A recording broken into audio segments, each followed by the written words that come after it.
다같이 묵상 기도드리시며 주일 오예배 하나님께 드립니다.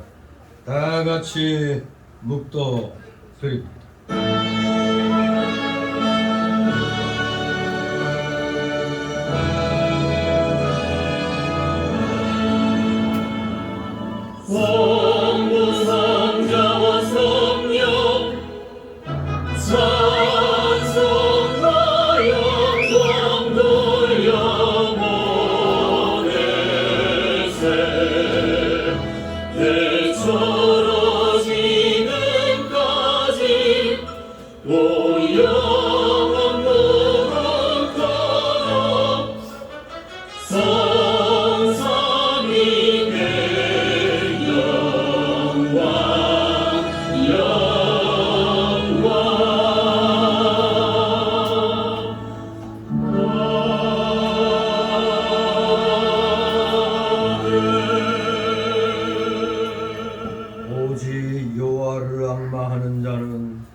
독수리의 날개치며 올라간 같을 것이요 다른 박질하여도 곤비치 아니하겠고 걸어가도 피곤치 아니하리로다.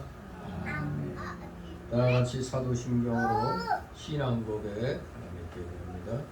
전능하사 천지를 만드신 하나님 아버지를 내가 믿사오며 그 외아들 우리 주 예수 그리스도를 믿사오니 이는 성령으로 잉태하사 동정녀 마리아에게 나시고 언녀 빌라도에게 고난을 받으사 십자가에 못 박혀 죽으시고 장사한 지 사흘 만에 죽은 자 가운데서 다시 살아나시고 하늘에 오르사 전능하신 하나님 우편에 앉아 계시다가 그리로서 산 자와 죽은 자를 심판하러 오시리라. 성령을 믿사오며 거룩한 공예와 성도가 서로 격하는 것과 죄를 사하여 주시는 것과 몸이 다시 사는 것과 영원히 사는 것을 믿사옵니다. 아멘. 같이 찬송가 82장 부르신 후 이 시간을 위해서 김그람 집사님 기도 인도하십니다. 82장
한 주간도 주님의 은혜 안에 거하다가 주의 날을 맞이하여 한 자리에 모여 모이게 하여 주시고 주님께 찬양과 경배를 드리니 주님 홀로 영광 받으시옵소서. 하나님 아버지, 한 주간 살아가는 동안에 알고 듣고 모르고 지은죄 주님 회개하오니 용서하여 주시옵소서. 하나님 아버지, 감사를 드립니다. 성교를 기억하시고 날로 성장 발전할 수 있도록 많은 성도님들을 보내주시옵시고 공립히 여겨 주시옵소서. 하나님 아버지, 이나다가 처처에 이나다를 기억하여 주시옵시고 처처에 붉은 무리들이 도사리고 있습니다. 앞으로 가고자 하면 발목을 잡고 호강을 놓습니다. 저들을 탈군세분하여 자유민주 체제가 바로 만들어갈 수 있도록 인도하여 주시옵소서. 하나님 아버지, 어떠한 중상모략이 있다 하더라도 진리는 반드시 승리한다는 것을 깨닫게 하여 주시고 진리의 길, 의의 길을 가는 우리 성도님들 되게 하여 주시옵소서. 하나님 아버지, 감사를 드립니다. 오전에 여호와도 야고보서 2장 1절로 13절 말씀, 사람을 힘으로 취하지 말라는 제목으로 말씀을 배우고자 하오니 잘 듣고 마음판에 새겨 지켜 행할 수 있도록 은혜 내려 주시옵소서. 단에 세우신 주의 종을 기억하시고 항상 성령 충만한 사역 할 수 있도록 지혜와 청교가 명령을 더하게 하여 주시옵시고 주님 전에 크게 쓰임 받을 수 있도록 은혜 내려 주시옵소서. 예수 그리스도 감사하며 기도드리옵나이다. 아멘.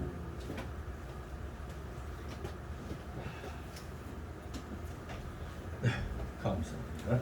이 시간 함께 은혜 나눌 말씀은 신약성경 야고보서 2장입니다.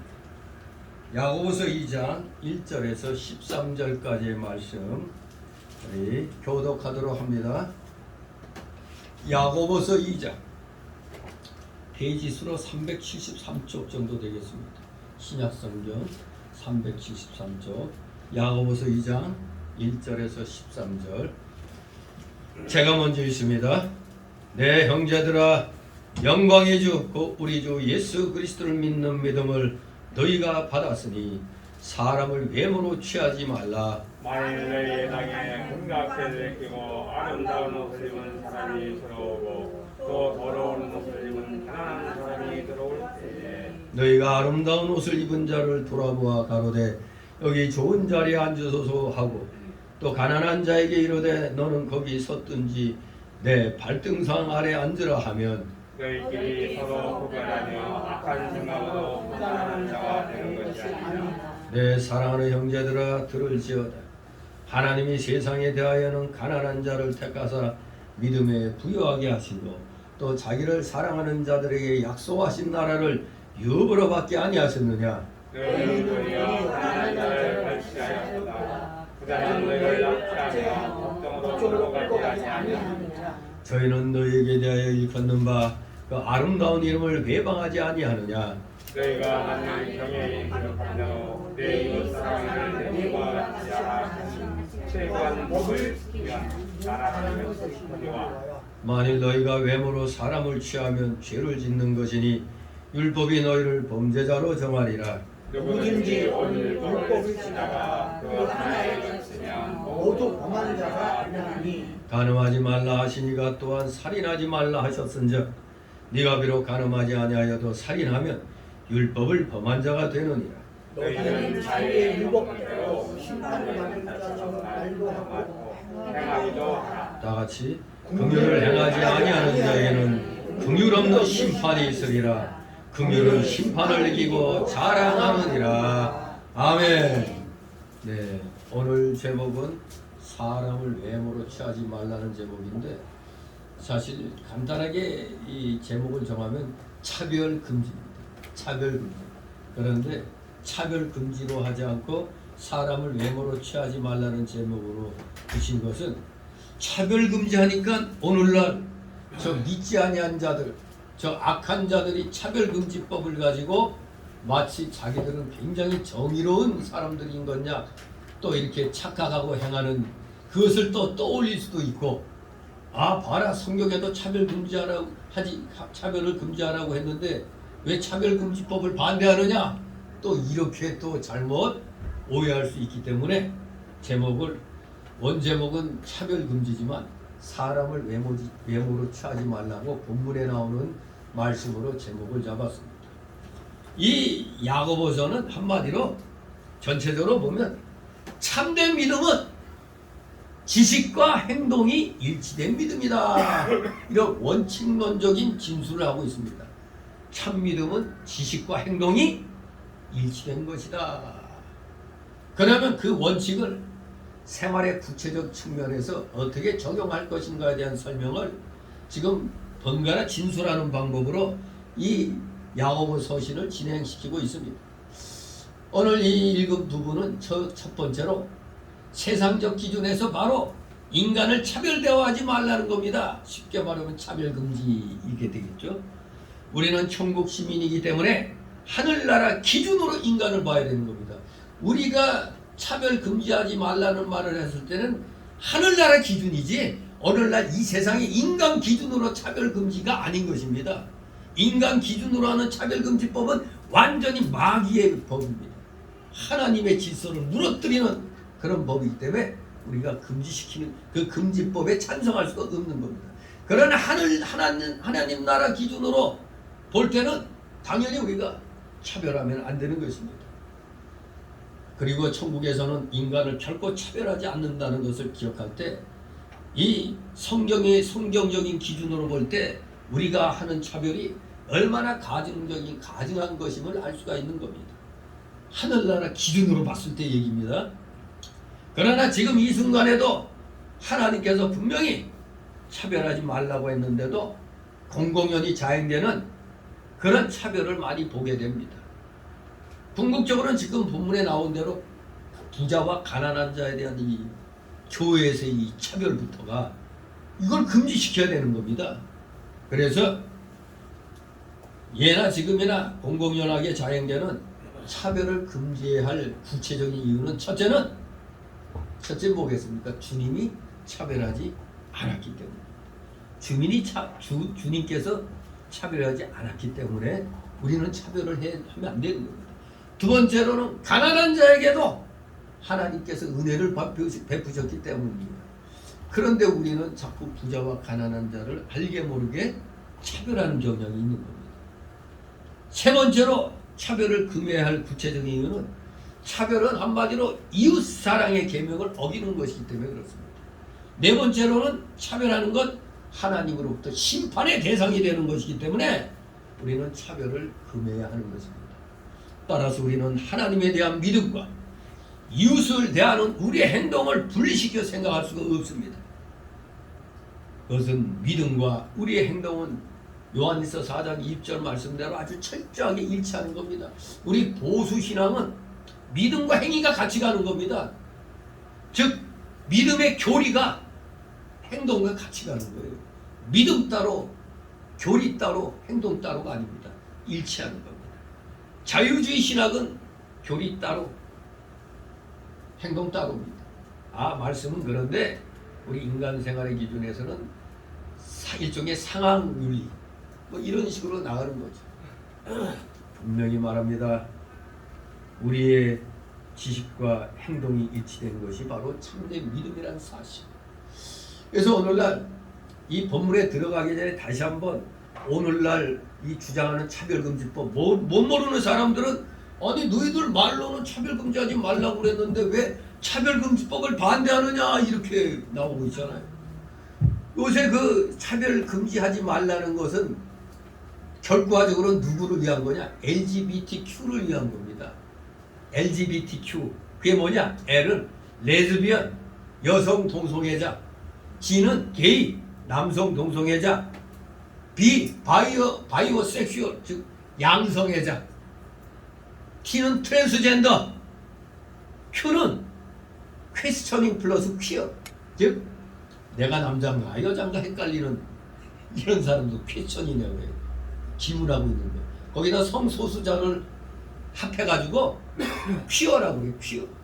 그래서 그 퀴어에 Q자를 붙여서 전에는 LGBT로 그냥 통상 이 동성애자들 이런 자들을 갖다 구분했는데 이제는 Q까지 더불어 붙여진 겁니다. 그래서 지금 퀴어 축제라고 그러잖아요.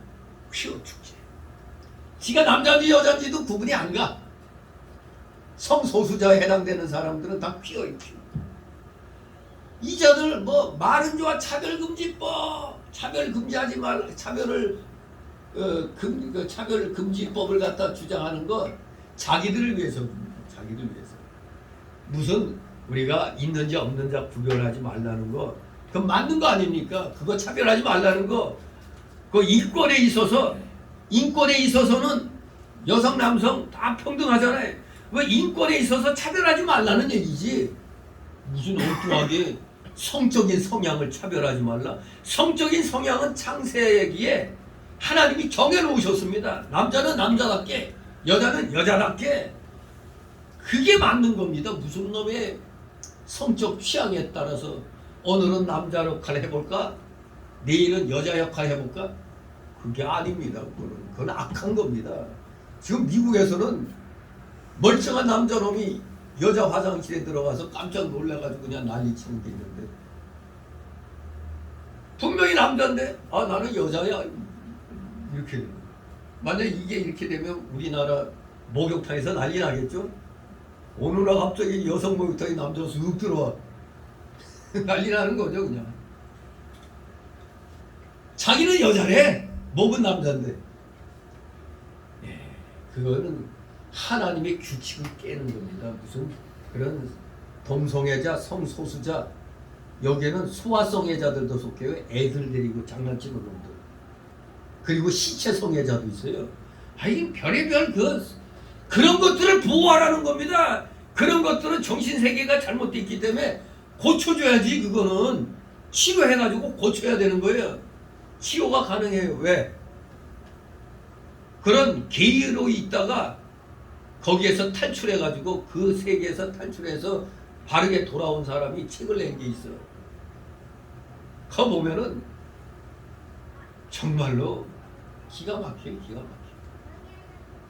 이게 사람 새끼야. 이게 짐승도 안 그런데 이런 것들을 뭐 차별하지 말라니. 이건 차별이 아니라 치료 차원의 격리가 돼야죠. 치료 차원의 격리를 시켜야 되는 겁니다. 우리가 분명히 알아야 됩니다.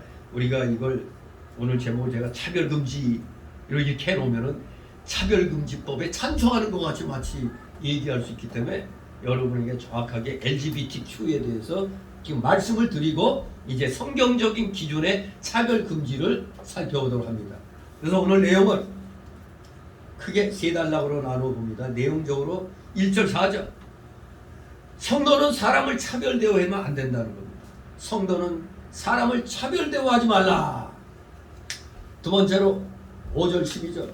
성도가 사람을 차별 대우해서는 안 되는 이유. 차별 대우하면 안 되는 이유. 5절에서 12절. 마지막 내용에 의해서 13절 세 번째 단락으로 성도가 자유의 율법대로 심판받을 자처럼 행동해야 하는 이유. 이것이 이제 세 번째 단락이 되겠습니다. 우리 성도가 자유의 율법대로 심판을 받을 자처럼 행동해야 하는 이유. 하나님 앞에 심판받을 자처럼 우리는 분명히 행동해야 됩니다. 하나님의 말씀을 기준으로 해서. 자, 그러면 이제 왜 성경에서는 차별 금지를 이렇게 명하느냐? 첫 번째 단락 1절 4절. 성도는 사람을 차별대하면 안 된다는 겁니다. 1절 있습니다. 내 형제들아, 영광의 주 우리 주 예수 그리스도를 믿는 믿음을 너희가 받았으니 사람을 외모로 취하지 말라. 아멘.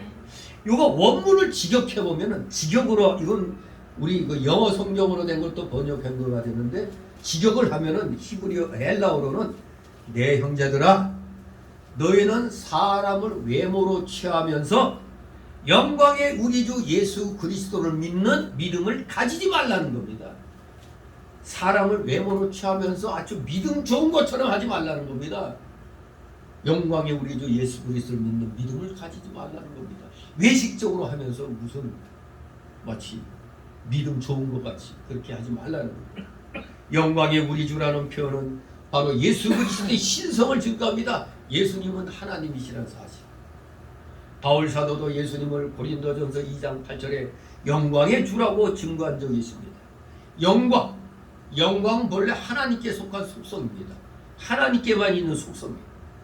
영광의 주 예수 그리스도를 믿는 믿음은 구원적 믿음이요 복음적 믿음이 되는 겁니다. 이런 믿음에 대한 언급이 바로 우리가 보는 이 야고보서가 구약적이지 않고 신약적임을 나타내는 겁니다. 구원적 믿음, 복음적 믿음, 이것을 표현하는 걸 보니까 야고보서는 신약적인 그런 성경이다, 이걸 알 수가 있습니다. 야고보는 우리가 영광의 주님을 믿는 자들이라면 사람을 외모로 취하지 말아야 한다고 교훈합니다. 그 교훈은 존귀하신 영광의 주님께서 낮고 비천한 사람으로 오셨다는 사실에 기초하고 있는 겁니다. 외모로 취하면 안 되는 이유가 우리 예수님이 낮고 비천한 사람으로 오셨다는 사실, 즉 비하, 예수님의 비하에 해당되는 거죠. 여기에 기초해서 사람을 외모로 취하면 안 된다는 것을 가르치는 겁니다. 바울 사도는 빌립보서 2장 5절 8절에 증거하기를 너희 안에 이 마음을 품으라 곧 그리스도 예수의 마음이니 그는 근본 하나님의 본체시나 하나님과 동등됨을 취할 것으로 여기지 아니하시고 오히려 자기를 비워 종의 형체를 가져 사람들과 같이 되었고 사람의 모양으로 나타내셨음에 자기를 낮추시고 죽기까지 복종하셨으니 그 십자가의 죽으심이라. 이게 예수님의 비하의 최종 단계입니다. 예수님의 비하의 최종 단계는 낮을 대로 낮아지셔서 죽으셨단 말입니다. 그래서 무덤에 들어가셨어요. 이렇게 주님의 비하의 사실을 깨닫는 자라면 절대 우리 사람을 외모로 취하지 않을 것입니다. 영광의 주님은 이렇게 낮고 비천한 인생의 모습을 취하셨기 때문에 절대 사람을 겉보기로 대우하면 안 된다는 겁니다. 우리 요새 그 웹에 뜨는 그 소설 같은 거 제가 요새 좀 가끔 재밌게 읽고 있는 게 있어요. 그 소설이 보면은 아주 가난뱅이였다가 어느 날 갑자기 대갑부가 돼가지고 이 큰 소리 치는 그런 내용이 많아요. 뭐 사회의 역전이라든가 이제부터 나는 재벌이다 뭐 이런 게 있어요. 보면은 처음에 이렇게 페이스북에서 이렇게 나온 거 보고 이게 뭔 소리인가 한번 쭉 읽어보다 보니까 점점 빨려 들어가서 계속 읽게 되는 거야. 그러다 나중에 보니까 돈을 계산해야 돼요. 아니 보면은 하나같이 내용이 그래요. 그 남자가 주인공인데 되게 여러 그 소설책에 남자가 형편없어. 아주 그냥 천시받아. 심지어 마누라 발만 3년 동안 닦여주다가 쫓겨나. 대리사회로 가 있다. 그런데 보니까 재벌가의 2세야. 하여간에 그러니까 함부로 거기에서도 소설에서도 보면은 외모로 사람들이 거의 다 보거든요. 아유 이거 뭐 위아래 옷 다 값어치 쳐도 5만 원어치도 안 되는 옷 입고 어디 여기 갑부들이 있는 자리에 여기 끼어드느냐 해갖고 한마디로 외모로 다 자동차 사러 들어가도 아이고 이거 뭐 10만 원도 안 되는 옷 입고 와가지고 몇 억짜리 차를 사겠다고 하니까 기가 막혀서 점원들부터가 쳐다도 안 봐. 그러니까 그 여기 웹에 나오는 그 소설들이 대부분 그런 거더라고. 어느 날 갑자기 나 재벌이 되는 거거든. 재벌로 갑자기 변신해. 근데 하나같이 천시받아. 그 전까지. 네, 그렇습니다. 우리 예수님 하나님이신 줄 모르고 목수 아들로 태어난다고 함부로 그 고향 사람들은 에게 목수 아들 아니야 이랬잖아요. 겉모습으로 함부로 사람을 대하면 안 된다는 걸 우리 예수님을 통해서 우리가 분명히 알아야 됩니다. 진실로 비천한 낮은 인생의 모습을 취하신 예수님을 생각해서라도 우리는 함부로 사람을 외모로 취하면 안 된다는 겁니다. 2절 3절 있습니다. 만일 너희 회당에 금가락지를 피고 아름다운 옷을 입은 사람이 들어오고 또 더러운 옷을 입은 가난한 사람이 들어올 때 너희가 아름다운 옷을 입은 자를 돌아보아 가로되 여기 좋은 자리에 앉으소서 하고 또 가난한 자에게 이르되 너는 거기 섰든지 내 발등상 아래 앉으라 하며 아멘. 눈에 선하죠? 어휴, 부유한 사람이 마치 오늘날 대형교회 특히 거의 많죠. 대형교회는 사회적으로 이름 있는 사람들이 많이 오죠. 장차관들, 국회의원들, 구청장들 오잖아요. 그러면 뭐 교회 예배 들어오면 똑같은 성도지 그 사람들은 뭐 특별 대우 받아야 돼? 근데 교회에서는 알게 모르게 그냥 저 소씨가 뭔가 하는 놈 아예 여기 소개까지 시키고 그냥 교인들 이제 인사 시간에 광고 시간에 잠깐 뭐 이렇게 인사를 나눌 수 있어도 그냥 마치 어이구 우리 교회에 누가 오셨다고 이 썩을 놈의 목사들이 그런 짓을 하고 있어요. 바로 여기 야고보서 2장 2, 3절에 나오는 1, 2, 3절에 나오는 이런 짓을 한다 이겁니다. 오늘날 교회들이 바로 이 2, 3절은 1절에 나온 사람을 외모로 취하지 말라고 교훈하는 이유를 보이고 있습니다. 왜? 원문을 보니까 2절 시작할 때 왜냐하면이 나와요. 우리말에는 왜냐하면을 뺐는데 왜냐하면 이것이 2절 초도에 나옵니다. 즉 앞에 1절에 사람을 외모로 취하지 말라고 교훈하는 이유를 말하는 겁니다. 왜 그렇습니까? 그 당시에 그때도 그랬다 이겁니다. 초대교회 때도 교회 안에 이런 잘못이 있었기 때문에 아주 적나라하게 표현되어 있죠. 금가락지 끼고 아름다운 옷을 입은 사람이 들어오고 또 더러운 옷을 입은 가난한 사람이 들어왔는데 아름다운 옷을 부자에게만 돌아보고 아우 극진하게 여기 앉으세요 그러는데 가난한 자는 거기 섰든지 내게 발로 없는 여기 앉으라고 이렇게 하라는 겁니다. 이 초대교회 때의 모습도 이렇으니 뭐 역시 사람 사는 곳은 옛날이나 지금이나 똑같아요. 있는 자는 대우받고 없는 자는 과시받는 게 인간 사회입니다. 이 회당, 이 시나고게라고 헬라어로 얘기하는데 이 회당, 즉 예배당에서 교인들은 금반지 끼고 좋은 옷을 입은 부자에게는 여기 좋은 자리에 앉으라고 친절히 대합니다. 그러나 더러운 옷을 입은 가난한 자에게는 거기 섰든지 내 발등상 아래 앉든지 하라고 불친절하게 대했습니다. 우리가 범하기 쉬운 그런 모습 아닙니까? 그들은 부자와 가난한 자를 차별했습니다. 그들은 이렇게 하지 말라는 말씀을 어겼습니다. 외모로 취하지 말라고 그랬는데 외모로 취했다 이겁니다. 그 당시 초대교회에도 4절이 있습니다. 너희끼리 서로 구별하며 악한 생각으로 판단하는 자가 되는 것이 아니냐. 아멘. 분명히 우리 성도들은 깨달아야 됩니다. 마음에 새겨야 됩니다. 우리 교인들을 경제적인 척도에서 구별하는 것은 악한 일이라는 사실. 없다고 무시하고 있다고 대우하는 이건 아주 악한 일입니다.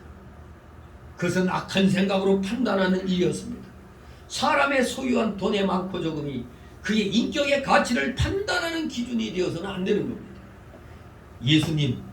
우리 예수님 일단 겉으로 볼 때 목수 아들이 부자일까요? 아닐까요? 겉으로 볼 때는 목수는 그냥 평범한 겁니다. 부자 아닙니다. 그리고 우리 구약에 등장하는 수많은 선지자들 보면 하나같이 다 부자였어요.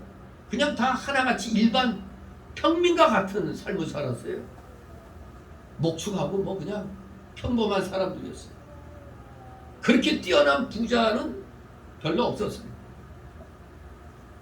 바울 사도도 사도로서 행세할 때는 부자는 아니었죠. 그러나 그 집안은 뭐 왔다라는 노래가 있듯이 왔다였죠. 그냥 그 사도 바울 집안은 그야말로 왔다 집안이었어요. 왜? 태어날 때부터 바울 사도는 로마 시민권을 얻었잖아요. 로마 시민권 그 당시 얻으려면은 그야말로 로마 원로원에다가 엄청난 뇌물을 줘야 되는 겁니다. 그래서 한번 이렇게 유추해 보니까 바울 집안은 군납업체였구나. 저 군대에 물건을 납품하는 텐트를 납품하는 업체였다 이겁니다. 그래 부자였죠. 그리고 또 로마 군대에다 그거 하니까 아주 특별히 또 어여삐 여겨가지고 그 집안을 대우한 모양입니다. 로마 제국이. 그러니까 바울이 태어날 때부터 로마 시민권을 받지. 그러니까 바울 사도만은 특이하게 아주 부자 출신이었습니다. 그러나 사도로 다닐 때는 없는 자같이 했단 말이에요. 자기가 손수 텐트 수리도 하고 말이에요. 자비랑 선교했잖아요. 자비랑. 하나같이 이 구약의 선지자들이나 바울 사도도 다 하나님 앞에서 다 존귀한 인격자들이었습니다. 부자로서 대우받은 게 아니라 존귀한 인격자로서. 사람의 가치는 그의 내면적인 덕성, 즉 그의 경건과 믿음, 그의 의와 선과 진실의 덕성을 가지고 판단해야 하는 것입니다. 그것이 성경에 보이는 가치 판단의 기준입니다. 우리는 성경의 가치 판단의 기준 가지고 차별 금지를 해야지, 인간적인 기준으로 인권은 다 똑같아요. 그러나 하나님이 천부적으로 정해놓으신 규칙은 깨면 안 되잖아요. 그러면 무질서가 되는 겁니다. 무질서.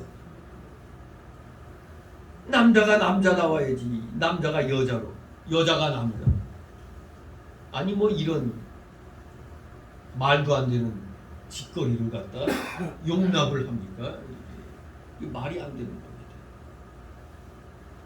네, 정말로 저 진보라는 간판을 달고 있는 저놈들의 몰골들을 보면은, 저놈들 지들 자녀가 아들이 있으면 남자놈을 며느리라고 데려오면 어떻게 할까?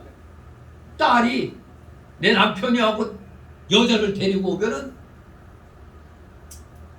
좋아할까?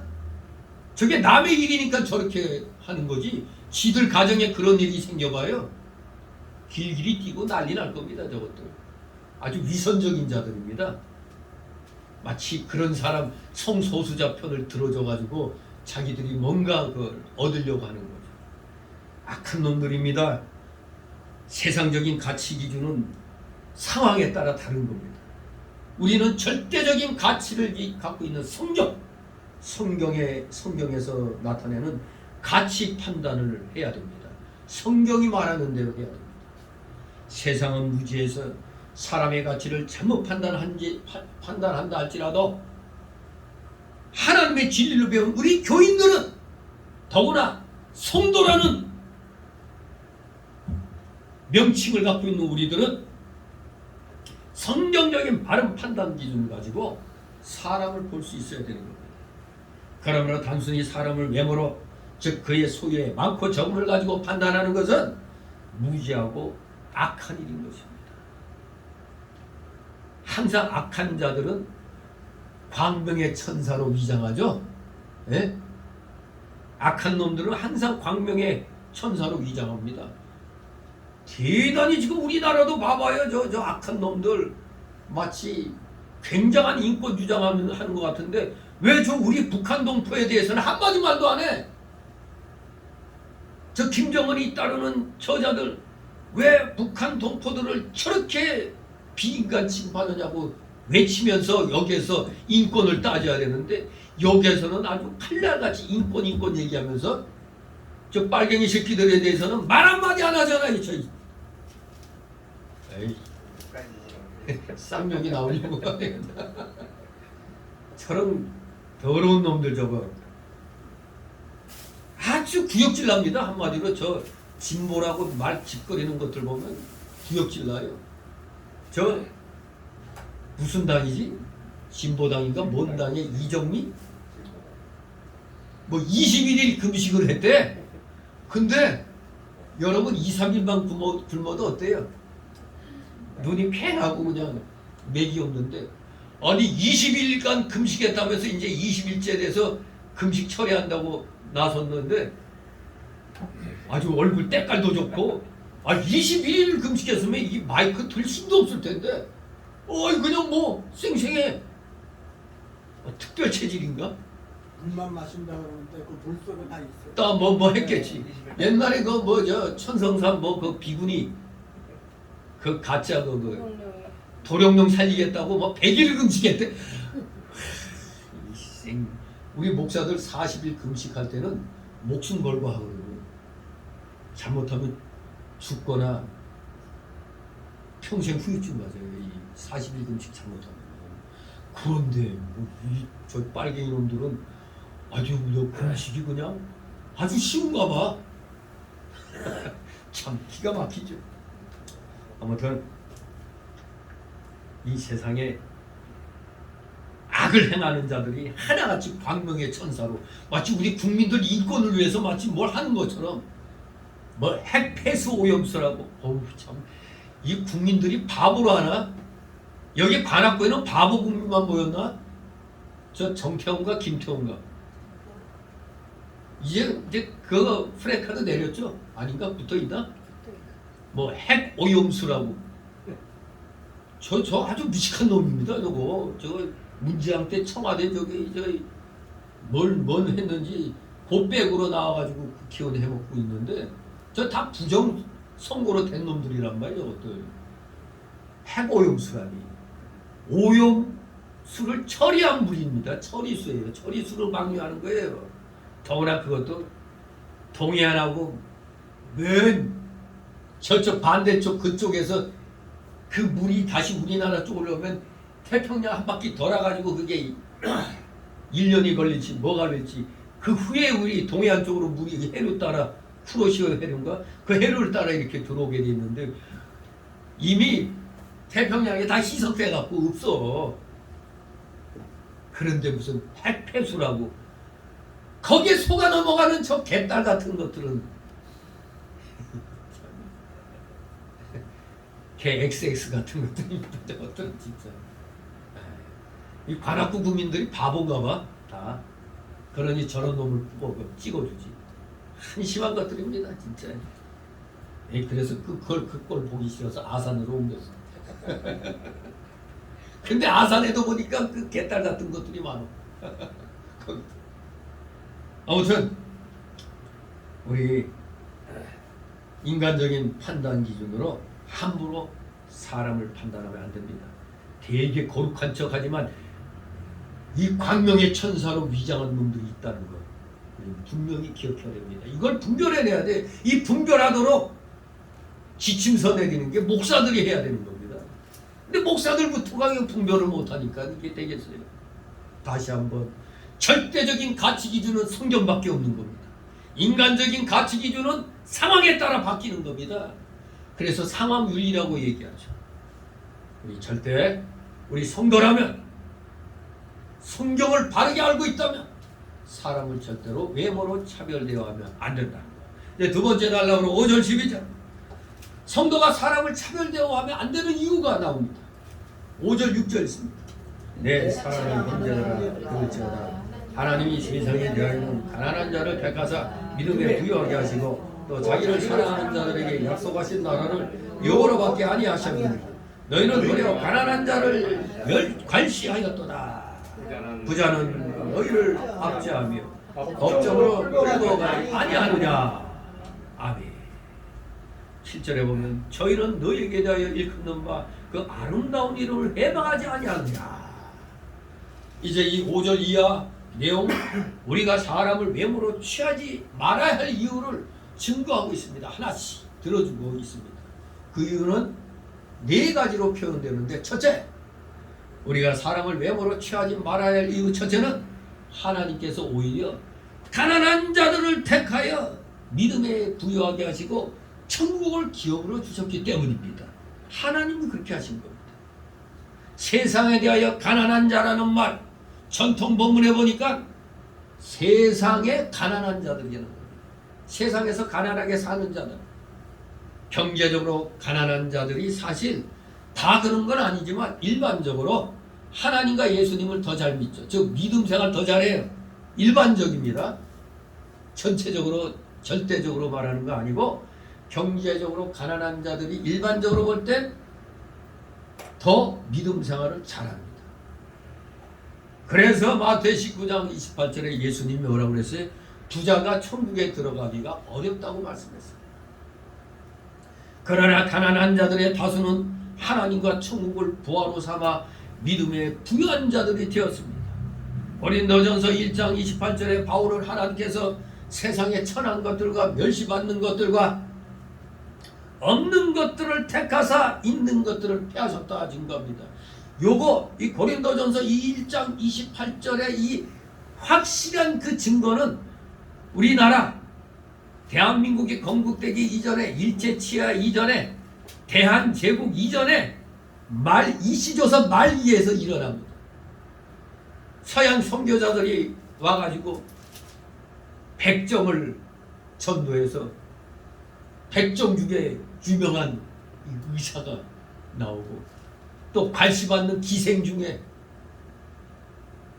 또 전도해가지고 믿음 생활 잘하게 해서 또 이시조선 말기에 또 아주 또 여성들을 깨우는 그런 역할을 하는 이런 유능한 자들이 이시조선 말기에 실질적으로 정말 이 고린도전서 1장 28절 말씀대로 세상에 천한 것들, 멸시받는 것들, 없는 것들을 택했습니다. 왜냐하면 그 당시 양반네들은 뭐 했어요? 감히 우리가 양반인데 해가지고 받아들이지 않았어요. 복음을. 나중에 복음을 받아들이긴 받아들였는데 희한하게 또 믿음이 진짜 있는 건지 아닌지. 왜? 교회에 양놈 상놈 다 이제 모이잖아요. 그러면 양반들은 우리가 어찌 천한 것들하고 같이 자리할 수 있느냐 해서 가운데 자리 딱 구분해갖고 이쪽에 양반, 이쪽엔 상놈, 또 어떤 교회는 이쪽은 남자, 이쪽은 여자 이렇게 구분해가지고 앉혔습니다. 아무튼 초창기에는 다 그랬습니다. 뭐 20여 년 전에도 제가 다니던 사당 제1교회에서도 20몇 년 전엔 처음에는 아무리 부부가 같이 가도 남자는 있죠, 여자는 있죠. 이렇게 따로 앉았어요. 그러다가 어느 날부터인가 좀 이렇게 이제 부부끼리 같이 이렇게 또 앉고 막 이렇게 막 이제 됐는데 정말로 우리 하나님은 이렇게 말씀대로 이 땅에서 이렇게 택하셔가지고 있는 자들을 부끄럽게 하셨습니다. 폐하셨다고 증거를 하는 겁니다. 두 번째로 사람을 외모로 취하지 말아야 할 이유. 부자들이 오히려 성도들을 압제하고 해방하기 때문입니다. 부자들이 도리어 너그러운 마음으로 이렇게 좀 베풀어야 되는데 거꾸로 성도들을 압제하고 해방했기 때문에 사람을 외모로 취하지 말아야 하는 두 번째 이유로 제시하고 있습니다. 6절 7절이 바로 그겁니다. 부자들은 성도들을 압제하며 법정으로 끌고 가기도 합니다. 그들은 성도들의 아름다운 이름 즉 성도, 그리스도인, 하나님의 백성, 천국의 시민 등의 이름을 비난하고 욕합니다. 그러나 가난한 자들은 보통 성도들에게 그런 악을 행하지 않습니다. 그러므로 우리가 이런 부자들을 무대하고 가난한 자들을 천대하는 것은 모순된 행동이 되는 것입니다. 진실로 우리는 사람을 외모로 취하면 안 됩니다. 외모로 취했더니 부자들이 도리어 성도를 압제하고 해방하지도 있잖아요. 성경 말씀대로 행해야 되는 것입니다. 8절 9절 있습니다. 너희가 만일 정에 기록한 대로 네 이웃 사랑하며 외모가 같이 하라 하신 최고한 법을 지키면 잘하는 것이거니와 만일 너희가 외모로 사람을 취하면 죄를 짓는 것이니 율법이 너희를 범죄자로 정하리라. 아멘. 세 번째로 사람을 외모로 취하지 말아야 할 이유가 8, 9절에 소개되고 있습니다. 그것은 사람을 외모로 취한다는 것은 하나님의 최고의 법을 어기기 때문에 외모로 취하면 안 된다는 겁니다. 최고한 법은 원어로 노모스 바실리코스라는 단어인데 왕의 법이란 뜻입니다. 왕의 법, 최고한 법, 왕의 법, 즉 율법들 중에서 가장 귀한 법을 의미합니다. 율법들 가운데서 가장 귀한 법, 하나님의 율법들 중에서 가장 귀한 법은 뭐겠어요? 사랑법 아닙니까? 사랑의 법. 그 첫째는 우리가 마음과 성품과 힘을 다하여 하나님을 사랑하라는 것이고 그 둘째는 우리의 이웃을 우리 몸과 같이 사랑하라는 것입니다. 그러면 우리가 사람을 외모로 취한다면 우리는 이 귀한 최고의 법을 어기는 자가 되는 겁니다.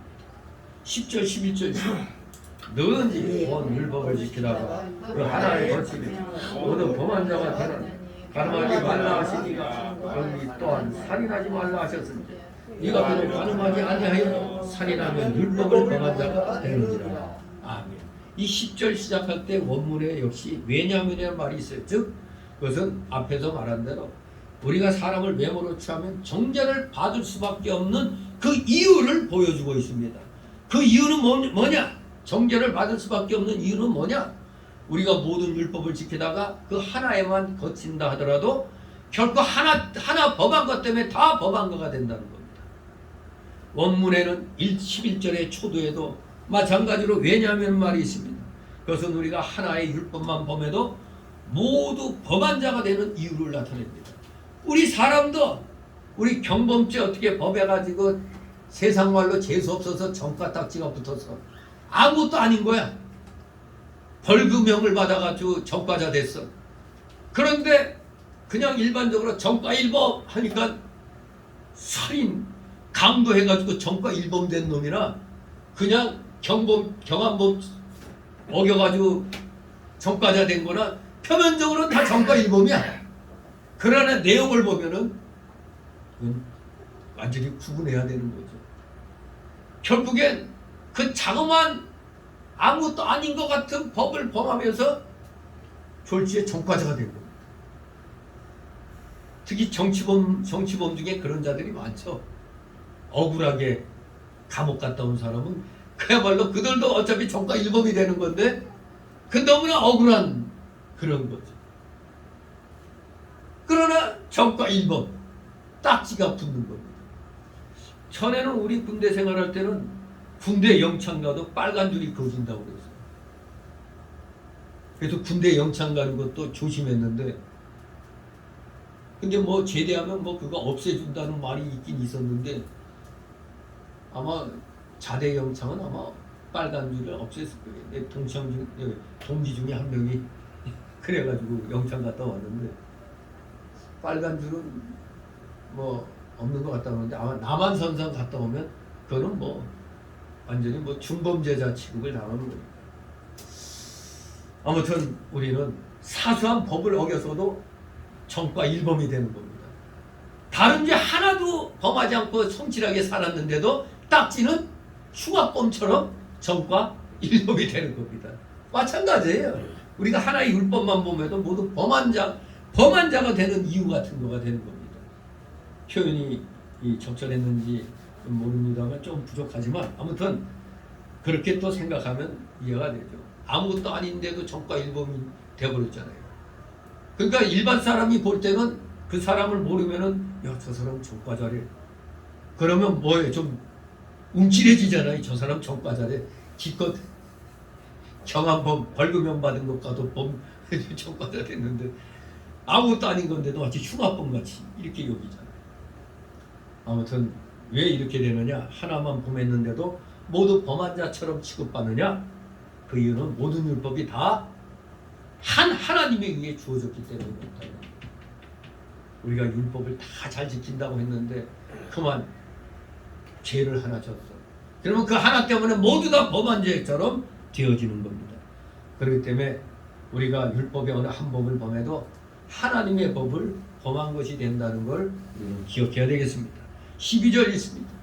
너희는 자유의 율법대로 심판받을 자처럼 말도 하고 행하기도 하라. 아멘. 네 번째로 우리가 사람을 외모로 취하지 말아야 할 이유는 우리가 자유의 율법대로 심판을 받을 자이기 때문입니다. 자유의 율법은 신약의 복음을 가르칩니다. 즉 자유의 율법은 영의 법이요 우리 중생한 영이 자유하는 법입니다. 신자의 영은 말씀과 성령으로 중생하였기 때문에 본질과 본성품이 하나님을 좋아하고 사모하며 또 하나님의 말씀을 순종해야만 만족해야 합니다. 그러므로 영의 자유하는 법은 한마디로 성령의 인도와 하나님의 말씀을 순종하는 겁니다. 성령의 인도와 하나님의 말씀을 순종하는 겁니다. 중생한 영은 진정으로 자원해서 사람을 사랑하며 말씀대로 행하게 됩니다. 이 자유의 율법대로 심판을 받게 되기 때문에 우리 성도는 영으로 살아야 되는 겁니다. 그러므로 그것은 우리에게 죄와 지옥의 형벌과 율법의 멍에에서 건져내어 자유를 주는 새로운 법이요 원리가 되는 겁니다. 그것은 예수 그리스도의 십자가 대속에 근거한 죄 씻음으로 말미암은 것입니다. 그것은 하나님의 전적인 긍휼과 은혜로 된 것이고 우리는 다 값없이 받은 것이 되는 겁니다. 우리는 이 대속의 복음에 근거하여 앞으로 심판을 받게 될 것입니다. 즉 우리가 받을 심판은 상급 심판이죠. 영벌 상급과 그러니까 영벌 받을 심판이 아니라 우리는 상급 받을 심판인 것입니다. 그러면 우리가 하나님의 이런 큰 은혜와 긍휼을 받은 자라면 우리는 그러한 자답게 하나님 자녀답게 말도 하고 행동도 해야 할 것입니다. 그렇다면 우리가 어떻게 사람을 맹으로 취하겠느냐 이겁니다.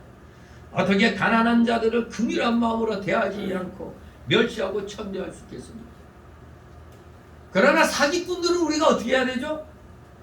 철저하게 쳐내야죠.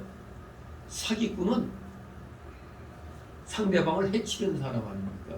상대방을 망하게 하는 자가 사기꾼 아닙니까?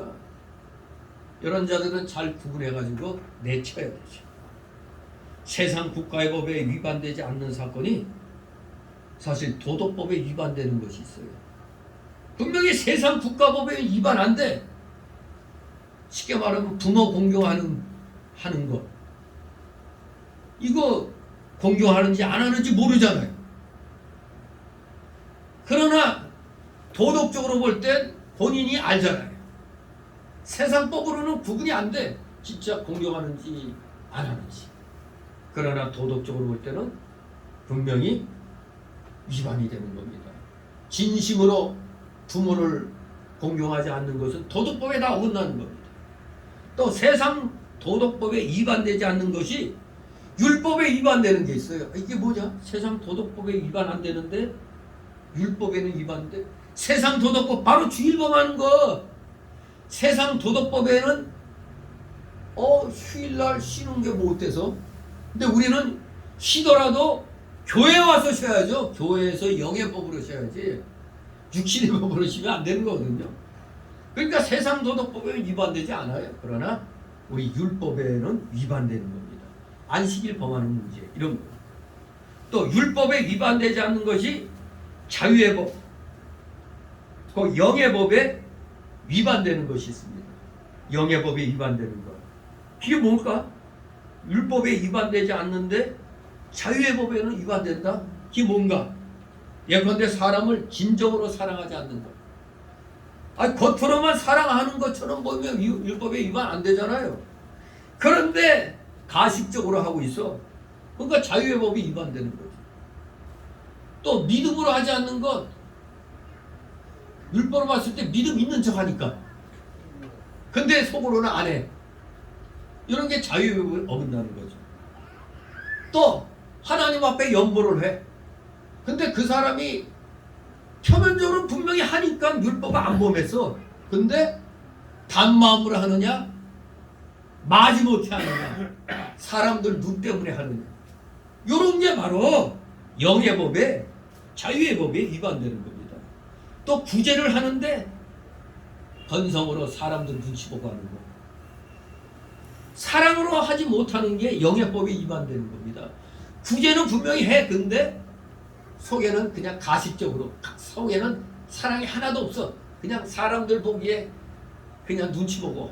이런 게 율법에는 안 어긋나고 일단 하니까.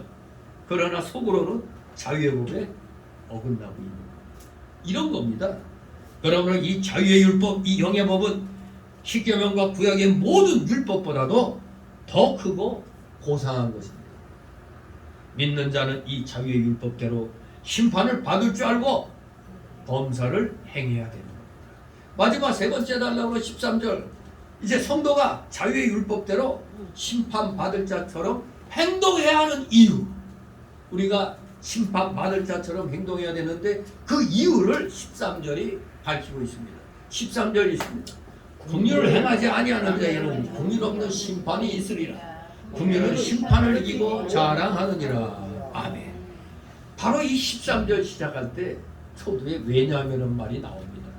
즉 그것은 우리가 왜 자유의 율법대로 심판을 받을 자처럼 행동해야 하는가 하는 그 이유를 13절이 가르쳐주고 있습니다. 그것은 우리가 하나님의 긍휼을 받은 자로서 장차 그 긍휼에 의한 심판을 받을 것이라면 우리도 마땅히 남에게 긍휼을 베푸는 자가 되어야 하지만 만일 그러지 못하다면 우리에게도 긍휼 없는 심판이 있을 수밖에 없기 때문입니다. 아니 나부터가 남에게 긍휼을 베푸는 자가 안 되는데 어떻게 긍휼 있는 심판을 바래요? 긍휼을 베푸는 자가 돼야만이 긍휼 있는 심판이 있는 겁니다. 하나님의 긍휼은 하나님의 공의의 심판을 이기고 우리를 지옥 사망 형벌에서 건져내었습니다. 하나님의 긍휼은 이렇게 큰 것입니다. 지옥 형벌에서 건져낸 겁니다. 그래서 우리는 마땅히 이웃에 대하여 특히 가난한 자들에 대해서 긍휼의 마음, 사랑의 마음으로 우리가 대해야 된다는 사실을 잊어서는 아니 되겠습니다. 여기 구체적으로 긍휼을 행하지 아니하는 자는 제가 퀴즈 낼게요. 이 긍휼을 행하지 아니하는 자는 믿지 않는 자를 가리키는 말이에요? 믿는 자에게 하는 말이에요? 믿는 자. 예, 그렇죠. 이 야고보서 자체가 이 야고보 서신서가 대상이 누구라고? 믿는 자들이 대상입니다. 믿는 자들. 그 믿는 자들에게 경고하는 겁니다. 긍휼을 행하지 아니하는 자는 바로 지금 믿는 자에게 너희가 믿는다 하면서 행하지 않는다면 이런 얘기죠. 야고보서 전체가 다 기독교인에게 믿는다고 하는 자들에게 주신 말씀이며 믿지 않는 자에게 주시는 말씀이 아니기 때문입니다. 앞에 12절에 너희는 자유의 율법대로 심판을 받을 자라고 한 말씀 중에서 너희란 말 역시 믿는 자를 가리키는 겁니다. 대상이 다 믿는다고 하는 사람들에게 말하는 겁니다.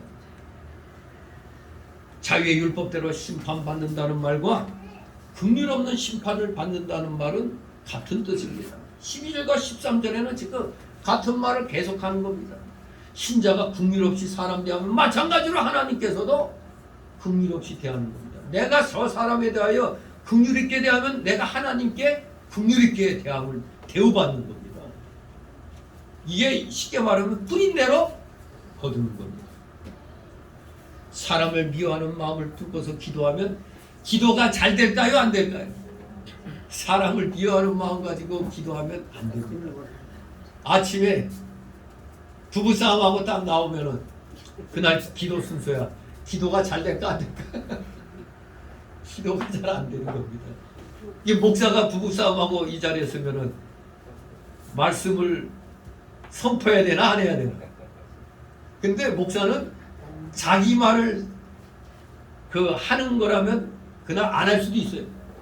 근데 목사는 대언하는 자잖아요. 하나님 말씀을 대언하는 거기 때문에 내 기분에 상관없이 그대로 얘기해야 되는 거예요. 왜? 하나님 말씀을 대신하니까. 뭐요? 잘못해졌어. 유튜브가. 리모컨 누가 건드렸는데 리모컨은 리모컨 여기 있는데. 유튜브가. 제가 성령 충만 안 받아서 마음대로 행동하는 거야. 줄이 쓰는 거 켜야 되는 건데. 희한하네. 아, 내가 깜빡 잊었네. 아까 광고 시간에 이 백석청회에서 9월 9일날 45주년 그 광고를 그 예배 광고 때 해달라고 그랬는데 내가 깜빡 잊었네. 이걸로 제가 이제 좀 이따 한번 광고 1분에 걸친 광고 살펴보도록 하겠습니다. 자, 아무튼 사람을 미워하는 마음을 품으면 기도도 잘 안 돼요. 양심이 있어서. 아무튼 은혜를 받으려 해도 이 미움을 품고 있으면 은혜가 안 됩니다. 이것 자체가 바로 긍휼 없는 심판을 받는 거가 되는 거예요. 기도가 안 되잖아. 긍휼 없는 심판을 받는 거예요. 긍휼 없는 심판이 있으리라. 또 한 번 퀴즈. 긍휼 없는 심판이 있으리라. 이거 지옥 간다는 거예요? 안 간다는 거예요? 이 지옥 간다는 거예요? 아니죠. 이거 지옥 간다는 뜻으로 해석하면 안 됩니다. 왜? 지금 대상은 다 예수 믿고 구원받은 사람이 대상이에요. 그래서 마태복음 5장 25절 26절에 옥에 갇힌다는 것 또한 지옥에 가는 게 아닙니다. 왜냐? 지옥에 간 후에는 홀이라도 남김없이 갚을 수도 없어요. 지옥에 갔는데 어떻게 거기서 뭘 갚고 자시고 해. 갚는다고 해도 나올 수가 없어요. 지옥에 가면. 또 산상보훈도 여기 야고보서처럼 믿는 자들이 하신 말씀입니다.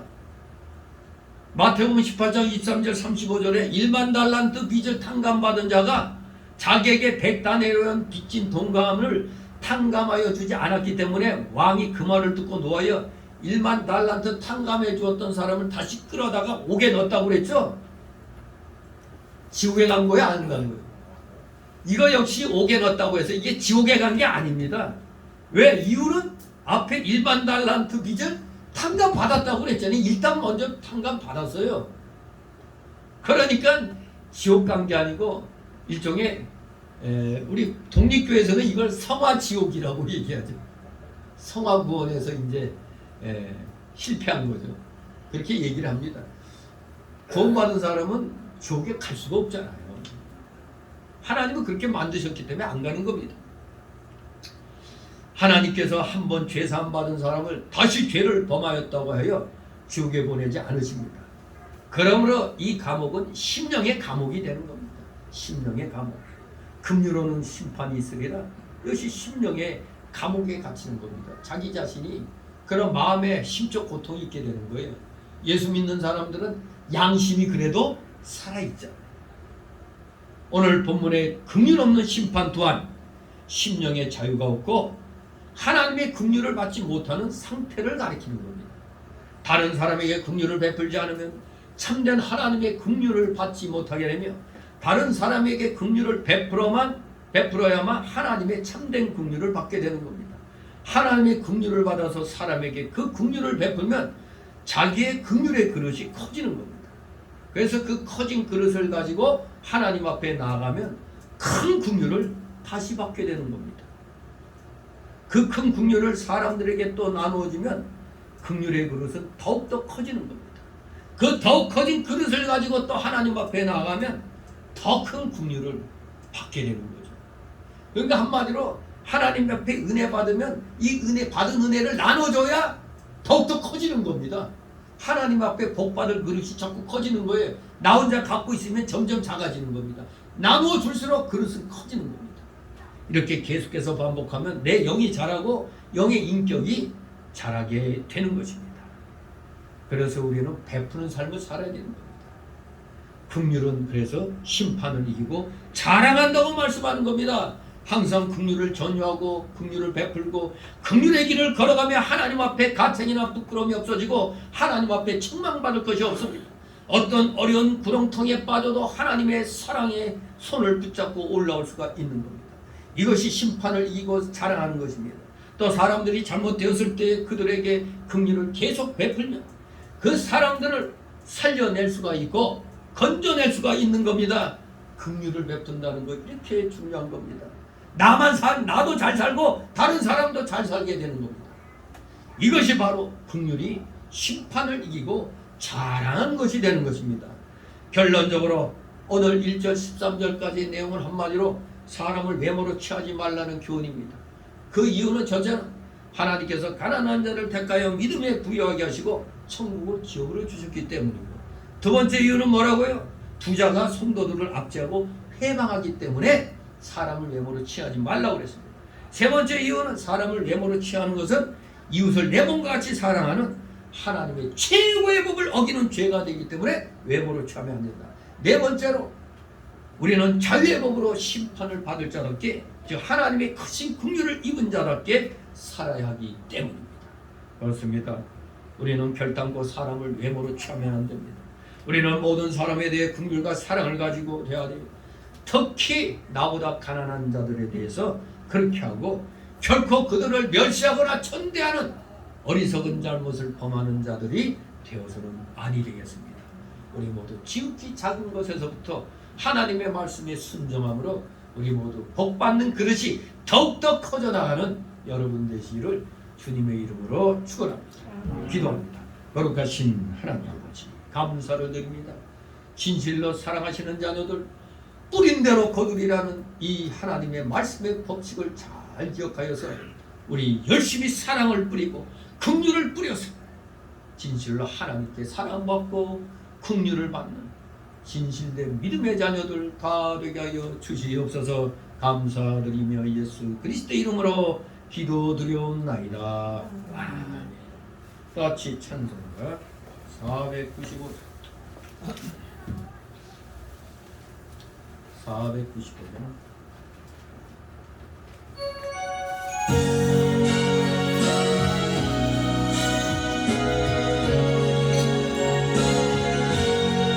내 영혼은 정의와 중한 재진 헛보니 슬픔 많은 이 세상도 천국으로 바라보다 할렐루야 찬양하세 내 모든 죄 사함받고 주 예수와